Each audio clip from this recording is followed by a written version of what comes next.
Es impresionante ver que en la Biblia cada promesa tiene una condición. Promesa, no temas, yo estoy contigo. ¿Cuál es la condición? Yo soy tu Dios. Condición, hacer de Dios tu compañero, tu rey, tu salvador. Promesa, ¿quiere la vida eterna? El que persevere hasta el fin, ese será salvo. Promesa, sé fiel hasta la muerte y yo te daré la corona de vida. La parte humana es necesaria para el cumplimiento de cada promesa. Sin embargo, existe una promesa que no requiere de condición humana. Es la única promesa donde tú no tienes absolutamente nada que hacer para que se cumpla. ¿Sabes cuál es esa promesa? Vendré otra vez. Tú no tienes que hacer nada. Eso está dentro del plan de Dios. Yo vendré, estés preparado o no lo estés. Me esperes o no me esperes. Yo vendré. Esa promesa queremos estudiarla hoy a la luz de las Escrituras, porque es la mayor promesa del mundo cristiano. Estamos listos para comenzar este programa y una vez más, bienvenido a Biblia Fácil. Bienvenidos amigos, listos para continuar aquí con nuestro estudio de esta temporada. Estamos ya casi en la recta final, más listos una vez más con Biblia en mano para permitir que Dios pueda hablarnos. Vamos a orar. Querido Dios, queremos agradecerte por esta oportunidad que tenemos de poder estudiar tu palabra. Pedimos que tu Santo Espíritu pueda estar con nosotros una vez más para traernos luz sobre este tema tan relevante de todas las Escrituras. Danos tu bendición y tu presencia esté con nosotros en el nombre de Jesús. Amén. Muy bien. Antes de poder sumergirnos netamente en el tema, como siempre queremos ofrecer este curso bíblico en busca de la verdad. En este curso vas a encontrar 15 lecciones importantísimas para conocer más el plan de salvación. Y puedes solicitarlo de manera gratuita a nuestro WhatsApp más 5512 98 100 1460, o también tú puedes ingresar a estudielabiblia.com. Vas a encontrar este y otros materiales que te van a ayudar. Vamos entonces al tema de hoy. Hoy vamos a hablar sobre el regreso de Jesús. ¿Por qué es tan importante entender el regreso de Jesús? Porque el regreso de Jesús es la culminación del plan de salvación. De nada sirve que Jesús haya venido la primera vez a dar su vida si es que no vuelve por segunda vez para llevar a los que aceptaron su sacrificio. En la Biblia yo encuentro la promesa de la segunda venida desde los primeros capítulos. ¿Dónde está la promesa? Cuando vamos a la primera profecía de la Biblia, encontramos en Génesis capítulo 3, versículo 15, una enemistad entre la mujer y la serpiente, que apenas eran símbolos de el pueblo de Dios y Satanás.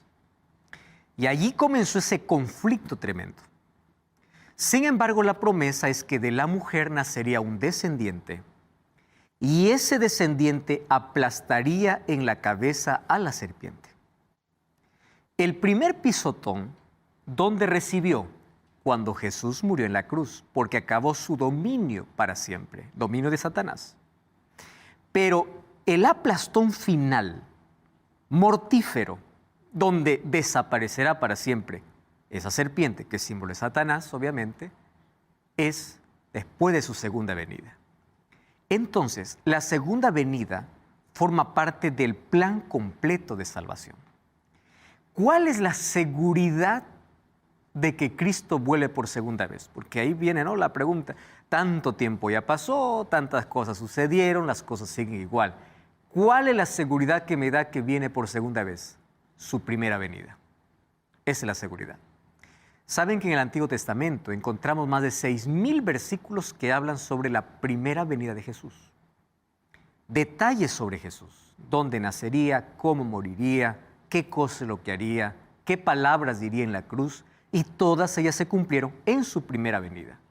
Sin embargo, sobre la segunda venida de Jesús encontramos aún más referencias.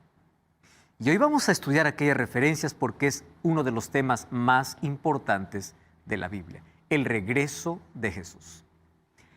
Es interesante notar que todos los grupos religiosos esperan la llegada de alguien para rescatar el planeta. Estamos hablando de diferentes religiones.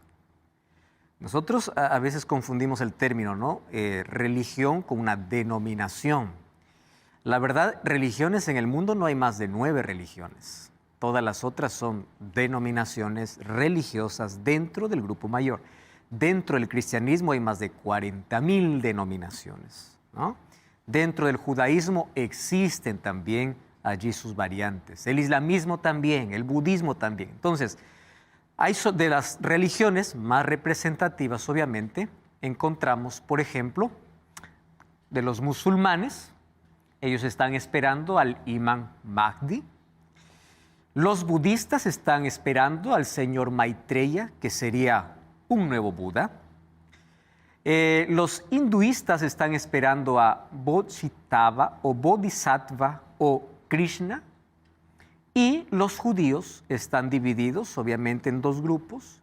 Los más ortodoxos están esperando al Mesías y los más liberales están esperando una era mesiánica. Cuando hablamos del espiritismo, también están esperando ellos. Mas ellos, el espiritismo está esperando un maestro cósmico en la era del Acuario, porque ellos dividen a la historia de la humanidad por eras. Entonces, en la era del Acuario aparecerá un maestro cósmico. El asunto es que todas las religiones están esperando a alguien y el cristianismo está esperando a Jesús. Valeria. Como que acabaría la vida terrenal, sería como el fin del mundo. Exactamente.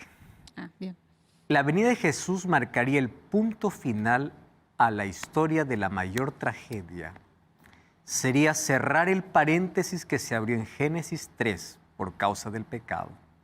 A partir de allí continuaría o comenzaría una eternidad, aunque la eternidad no tiene comienzo, pero a partir de ahí ya se contaría un mundo o una existencia sin final.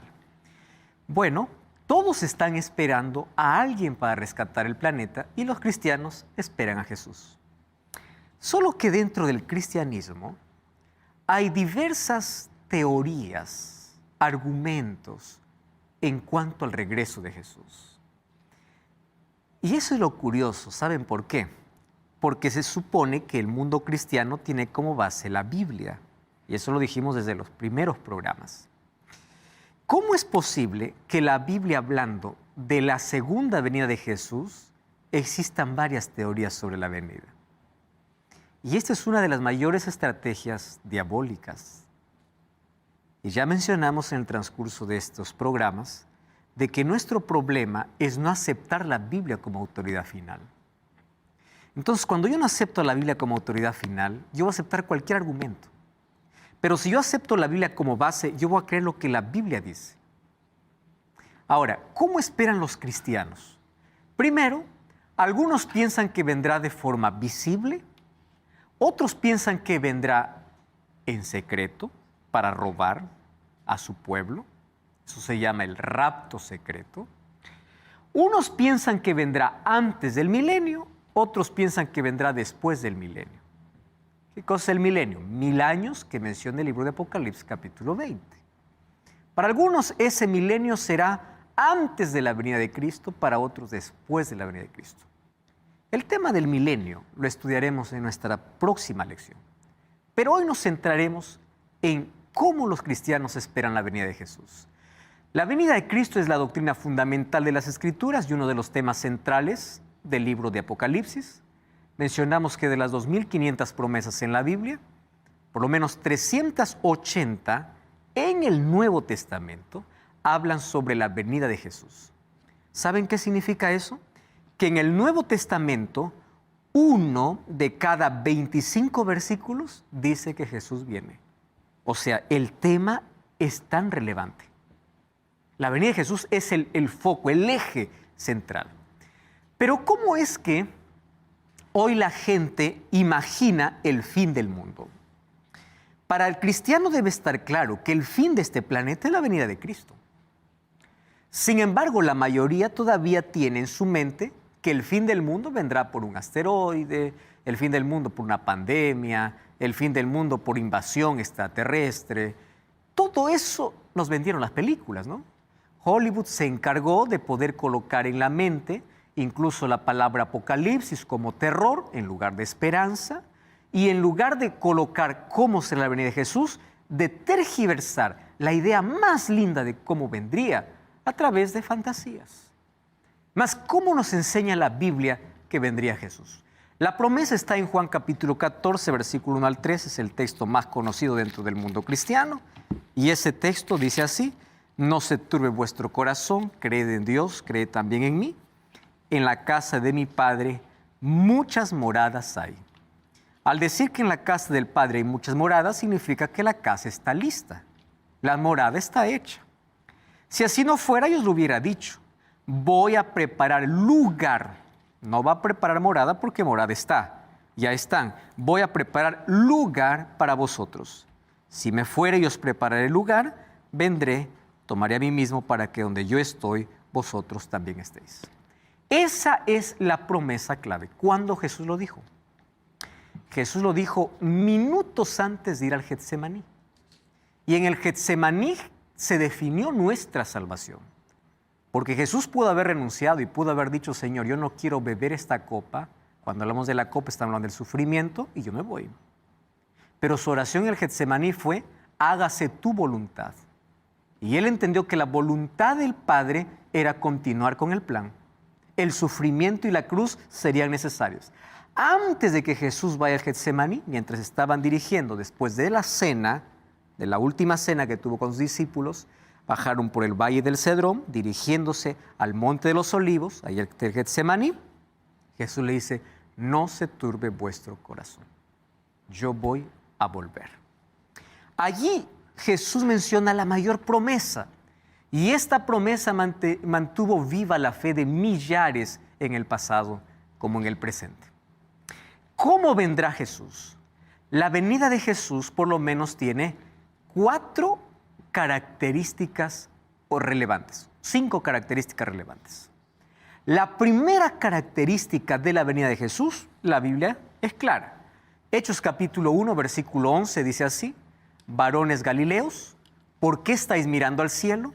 Este mismo Jesús que ha sido tomado de vosotros al cielo, así vendrá como lo habéis visto ir. Si ustedes prestan atención, aquí hay un detalle importante sobre cómo vendría Jesús. Así como lo habéis visto ir. Cuando alguien venga y me diga: Jesús ya vino de forma espiritual, yo le digo no, porque Jesús no fue de forma espiritual. Jesús fue de forma física. Cuando Jesús se elevó, más de 500 personas estaban mirando, los discípulos estaban perplejos y 2 ángeles aparecen. Ustedes que están mirando al cielo, este Jesús que ha sido levantado, así vendrá. Entonces viene la pregunta: ¿de qué manera vendrá Jesús? De manera personal, no de manera espiritual.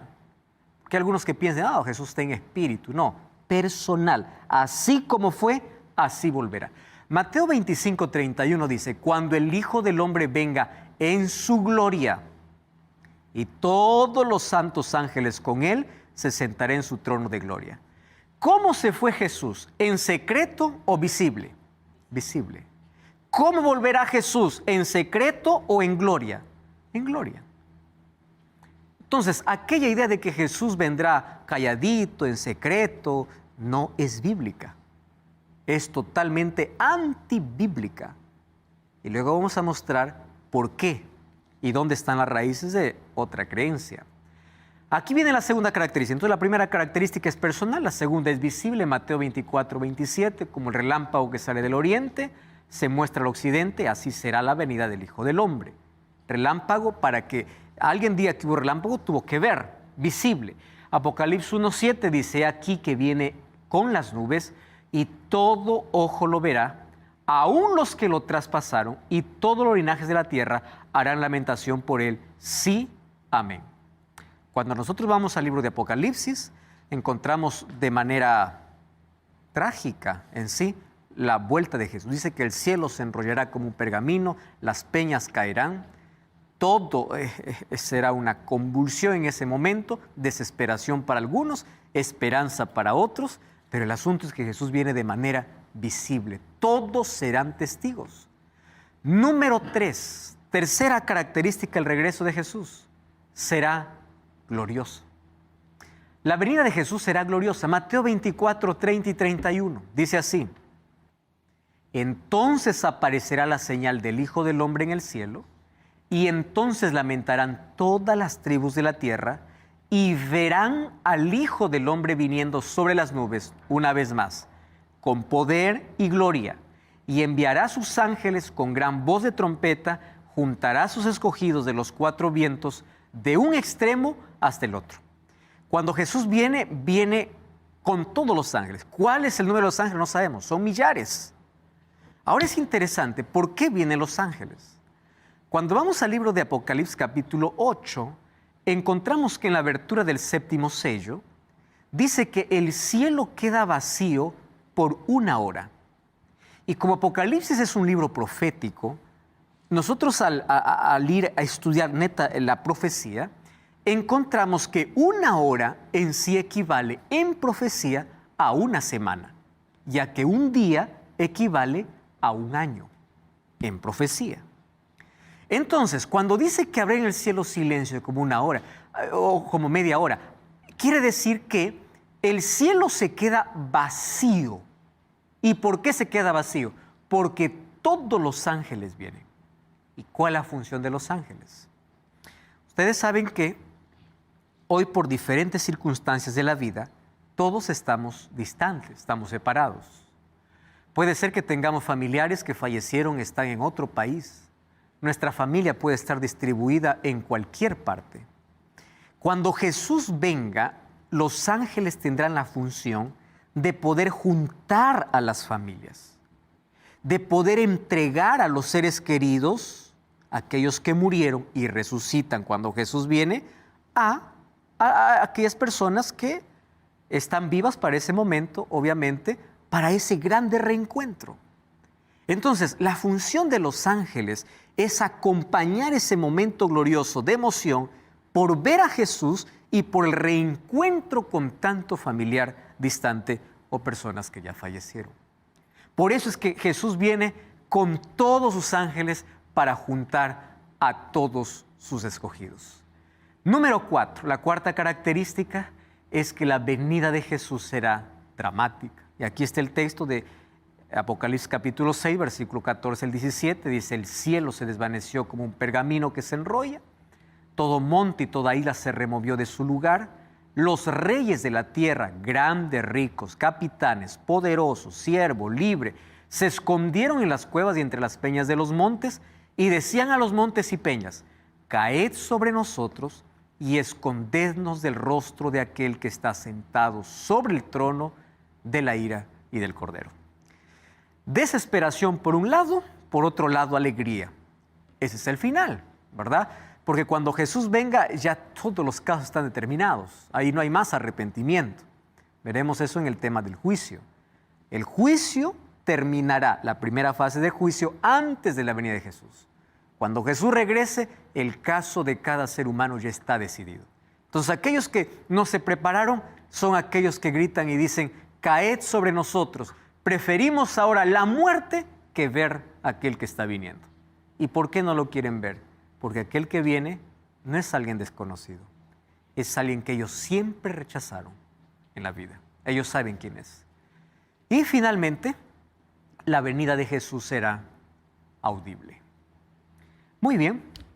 1 Tesalonicenses capítulo 4, versículo 17 y versículo 18 dice así: porque el mismo Señor, con aclamación, con voz de arcángel y con trompeta de Dios, descenderá del cielo, y los muertos en Cristo resucitarán primero. Cuando dice los muertos en Cristo resucitarán primero, está hablando de que va a haber 2 resurrecciones. Los que murieron en Cristo resucitarán cuando Jesús vuelve. Y los que murieron sin Cristo resucitarán después de 1000 años. Eso veremos en la próxima lección. Luego nosotros, dice Pablo, los que vivimos, los que hayamos quedado, juntamente con ellos seremos arrebatados en las nubes a recibir al Señor en el aire, y así estaremos siempre con el Señor. Yo aquí subrayé dos cosas importantes. Primero, los que viven serán arrebatados juntamente con los que resucitan. Esta es la mayor evidencia para decir que cuando una persona muere, no va al cielo. Nadie va adelante que otro, ¿verdad? Algunos piensan, murió, está en el cielo, está disfrutando, está en el paraíso, está intercediendo. Mentira. Pablo dice, cuando Jesús regrese, nosotros los que quedamos vivos seremos arrebatados juntamente con los que resucitaron. Nadie va adelante al cielo. Y otro asunto interesante, seremos arrebatados en las nubes. El arrebatamiento no será en secreto. El arrebatamiento será glorioso, será espectacular. Ese será el arrebatamiento. Entonces, ¿cuáles son las características de la venida de Jesús? Vendrá en forma personal, vendrá en forma visible, vendrá en forma dramática, vendrá en forma audible, y hay una característica que me falta, ¿no? Gloriosa, ahí está, gloriosa. Son las características de la venida de Jesús. Esto es lo que la Biblia presenta sobre cómo vendrá Jesús. Hasta aquí es lo que la Biblia dice.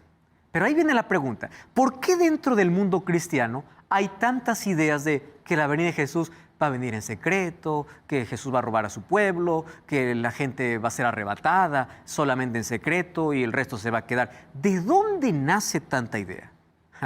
Eso es interesante porque hoy vamos a descubrir de dónde viene el origen de aquellas ideas. Miren lo que dice 1 Corintios 15, 51 al 53.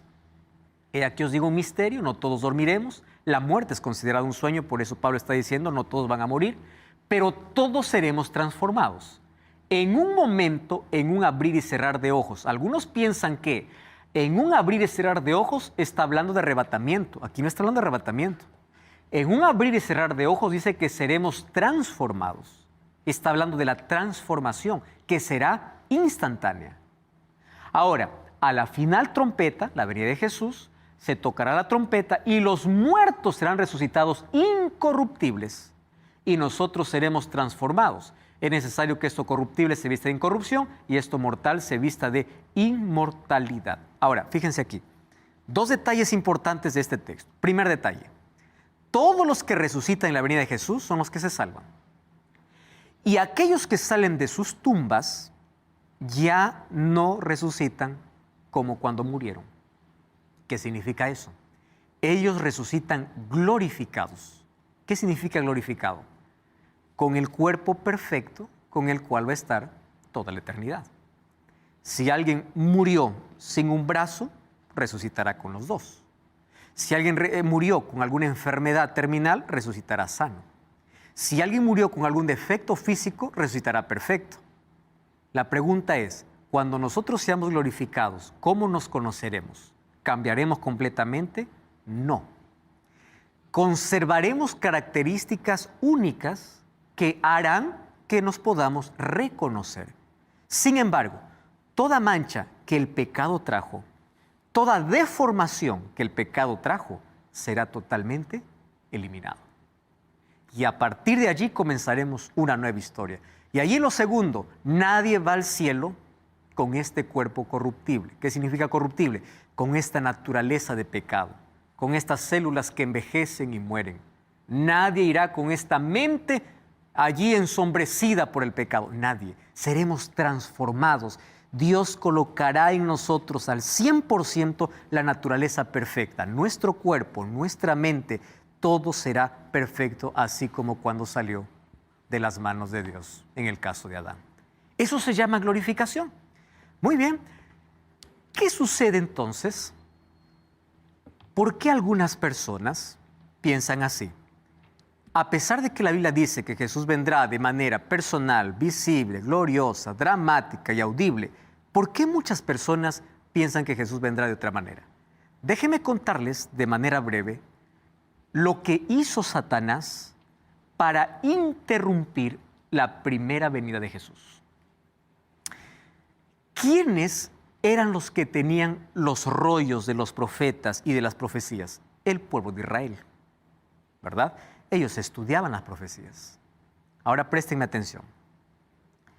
Si ellos que estudiaban las profecías de la venida de Jesús lo tenían tan claro, ¿por qué cuando Jesús vino nadie lo esperó?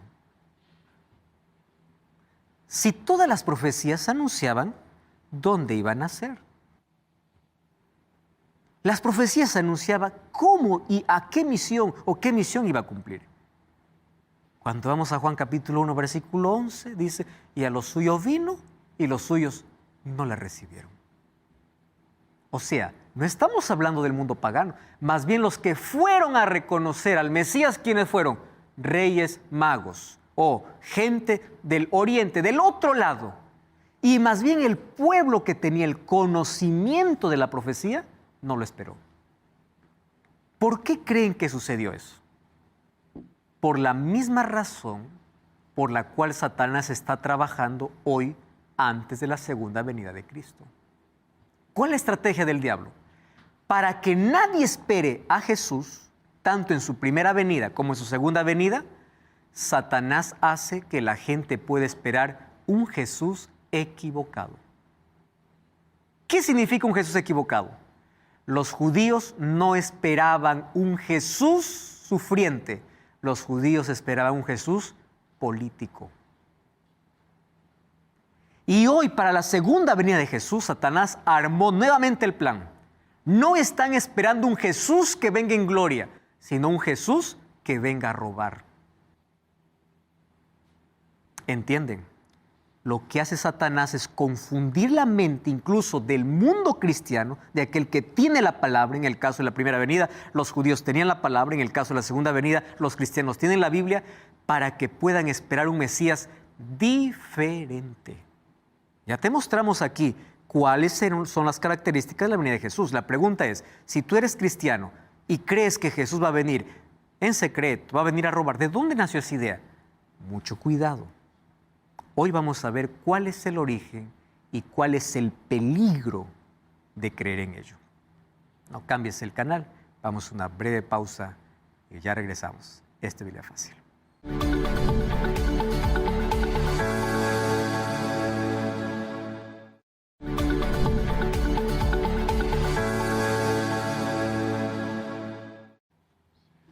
Volvamos nuevamente a la idea en la cual nos quedamos antes de ir a la pausa.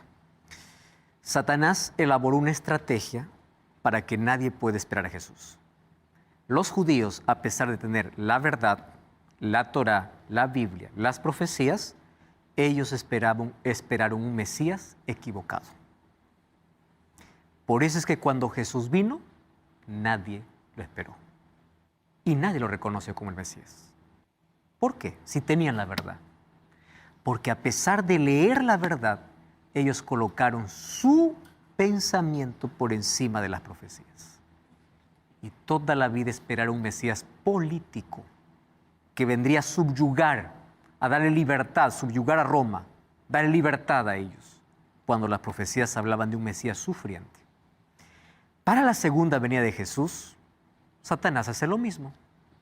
Claro que ya la gente hoy no está esperando un Mesías político, pero está esperando un Mesías que vuelva de la forma equivocada. La Biblia dice que Jesús vendrá de forma visible, gloriosa, audible, personal, dramática, o sea, da las características. ¿Por qué entonces piensan que Jesús vendrá en secreto para robar? Bueno, vamos a ver el primer problema. Lucas capítulo 24. Lucas capítulo 24. ¿Saben que en este capítulo se habla acerca de la resurrección de Jesús y el impacto que generó en varios grupos? El mayor impacto que aquí presenta Lucas 24 es en dos de los discípulos que iban de Jerusalén para Emaús.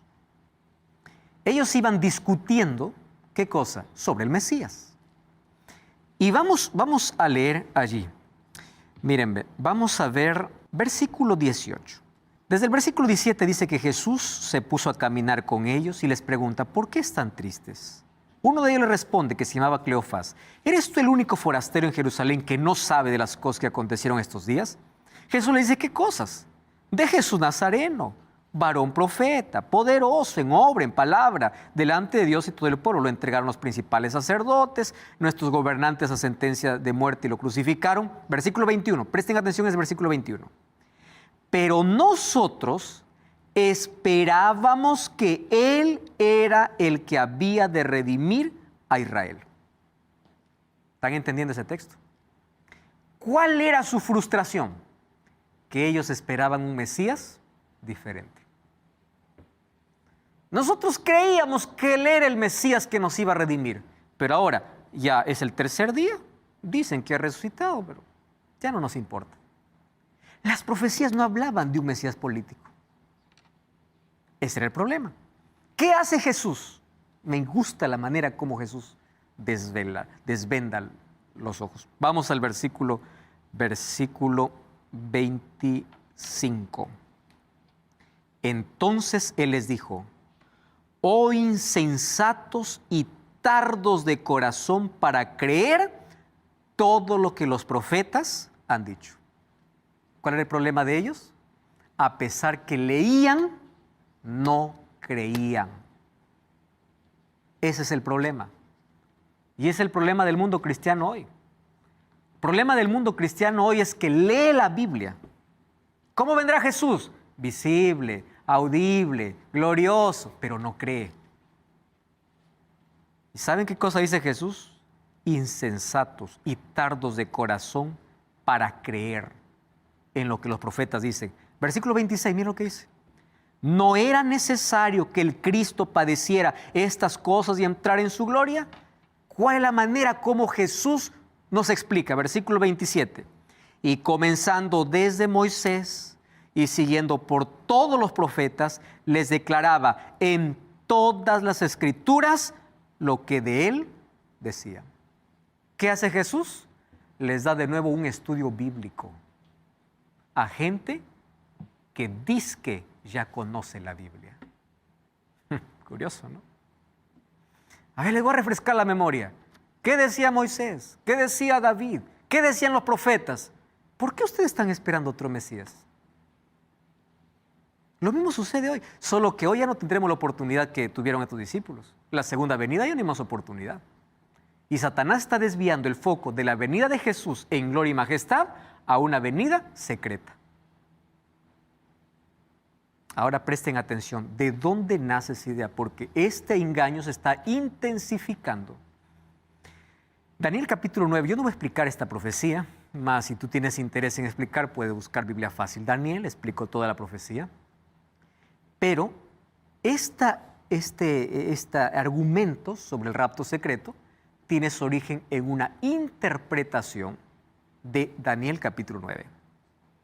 Daniel capítulo 9 habla acerca de 70 semanas que son cortadas de un periodo mayor de 2300 años. No les voy a emborrachar aquí con fechas, obviamente, pero esas 70 semanas estarían determinadas por el pueblo judío. Esas 70 semanas estarían divididas en 3 periodos.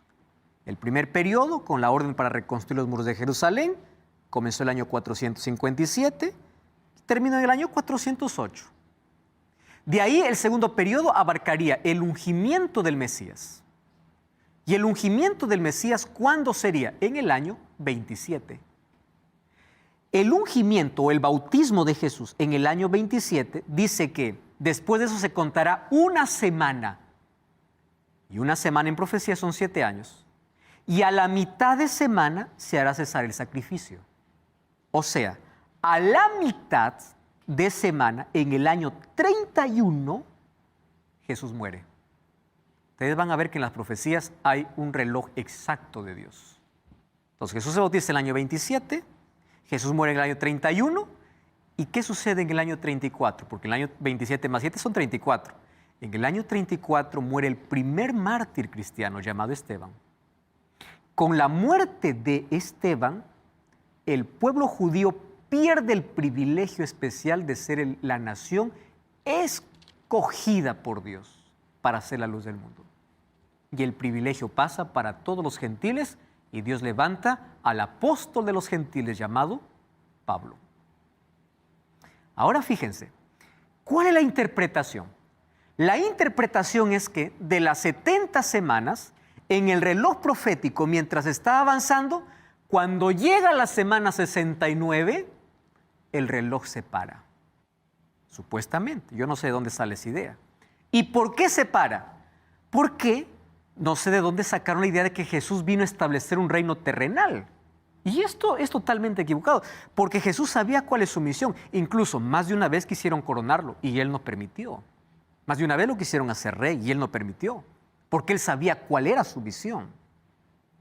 Entonces, supuestamente, como Jesús no estableció su reino terrenal, o Jesús no pudo cumplir su plan con los judíos, el reloj profético se paró en la semana 69. Presten atención aquí. Y la última semana profética, ¿saben a dónde lo colocaron? Para el tiempo del fin. Por eso es que ellos piensan que en el tiempo del fin habrán 7 años de tribulación. ¿Por qué 7 años de tribulación? Porque esos 7 años de tribulación sería la semana que falta para completar las 70. Y de los 7 años de tribulación, ¿quién vendría? El anticristo.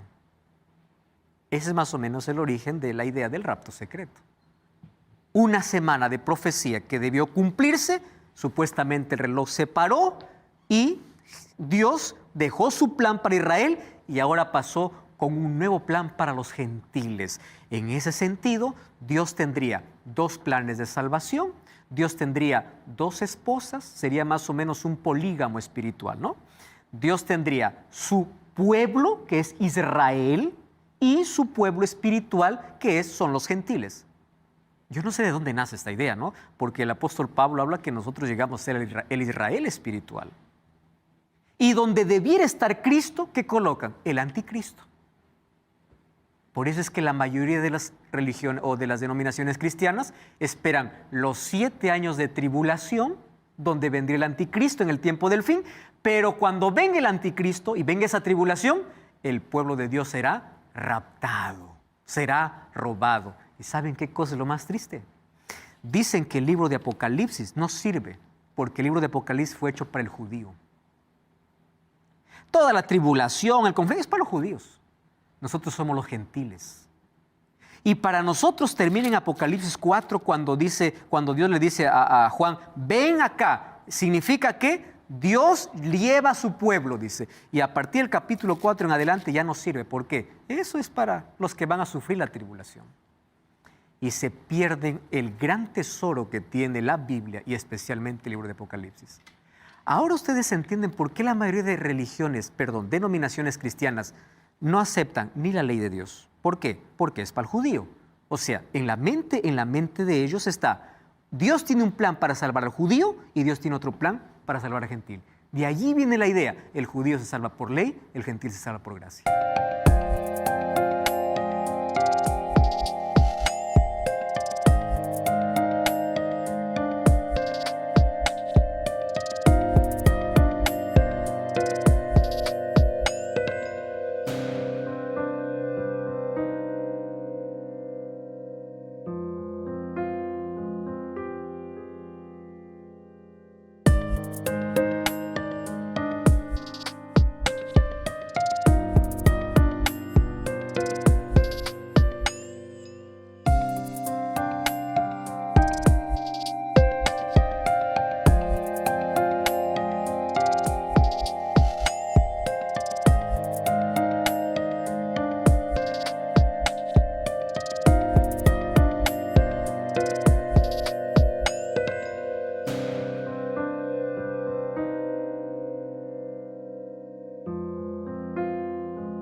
Justamente por esa interpretación.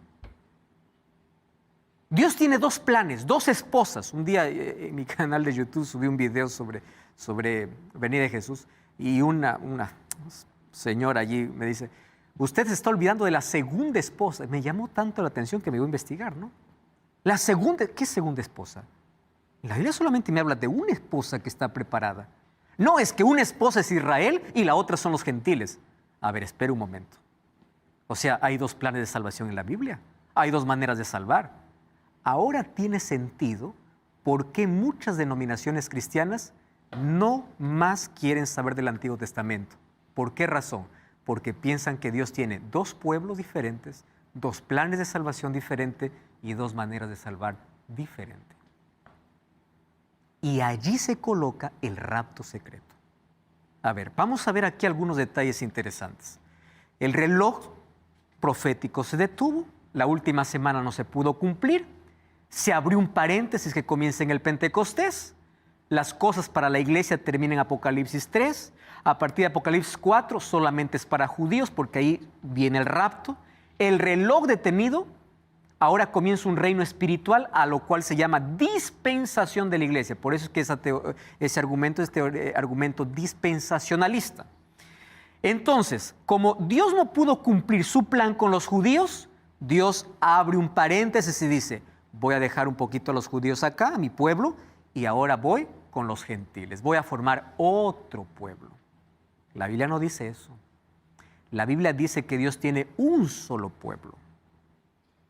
Inclusive los gentiles somos llamados Israel espiritual. Pero no es que Dios tiene dos pueblos diferentes.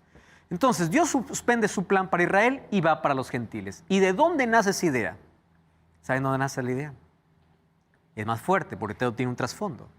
Una vez salvo, para siempre salvo. En la idea lógica es así. Dios prometió salvar a Israel y los israelitas tienen que salvarse sí o sí, aunque ellos no quieran, porque Dios cumple sus promesas.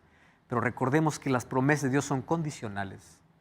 Por eso es que de ahí nace la siguiente frase. Una vez salvo, para siempre salvo. Eso no es verdad. ¿Ustedes recuerdan de Saúl? Dios eligió a Saúl, pero después él mismo se desechó. A pesar de que Dios le dio sus promesas. Porque la salvación incluso viene...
No por obligación, no por fuerza.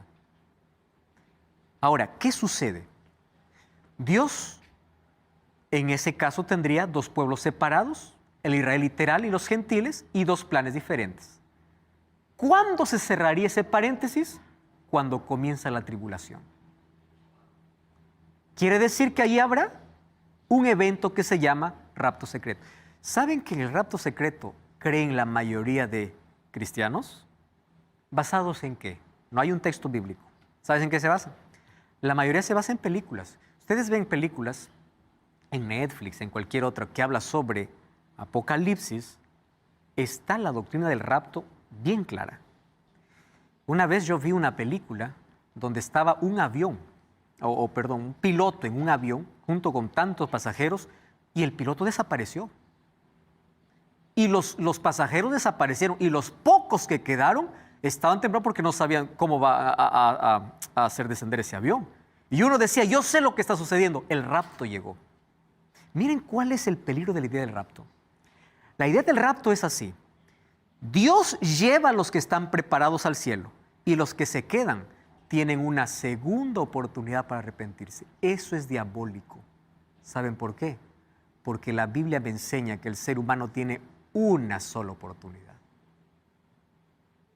No es que, yo me quedé, ahora tengo chance de arrepentirme. Por eso el diablo dice, no te apures, vive lo que quieras, que venga el rapto. Cuando veas que tú no te vas, ahí tienes chance de arrepentirte.